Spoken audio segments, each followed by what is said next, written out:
Hello out there to all you viewers. This is Concrete Design Systems giving to you another acid staining project up close and live. In this case here, it's going to be a Mission Brown acid stained overlay. First thing we got to do is grind off the existing coatings. Be sure that you ventilate when you're inside like this.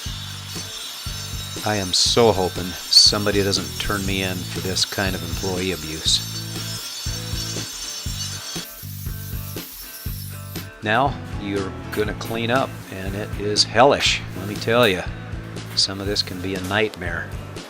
Once it's all cleaned up, then you can put down the micro overlay so that you can get a consistent look with your acid stained overlay when it is completed. Let it dry overnight, give it plenty of time to get cured so that when you get back on it with your acid staining, you're ready to go without impeding any progress because of soft spots from the overlay. Be sure to finish and mask all of the finished walls, the baseboards, the sheetrock, the painted areas. Of course, exposed 2x4 walls, you worry about that. And then you're ready to stain. Just use any pump sprayer you want to. We like these Hudson pump sprayers because they have got some good resilient rings and washers in them that give us some good longevity, but you don't need to spend a whole lot of money on a pump sprayer. Once you have it all down, be sure you put it down heavy so it puddles and it creates lots of fun designs.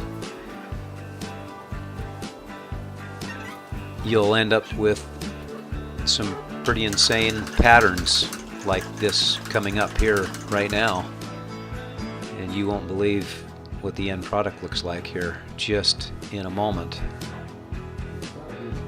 Pretty nuts, huh? It just kind of does its own thing. Each piece of concrete chemically reacts differently to each acid stain uniquely, so all of them turn out very different. And in this case, on an overlay, this is what we ended up with. Is that pretty amazing or what? Kind of a cool volcanic chemical reaction took place with this overlay. This is with a matted finish.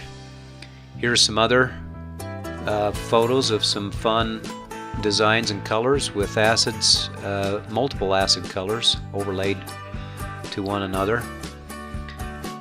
Cobalt blue, and then just some earth tones that can look fun on outside patios and driveways.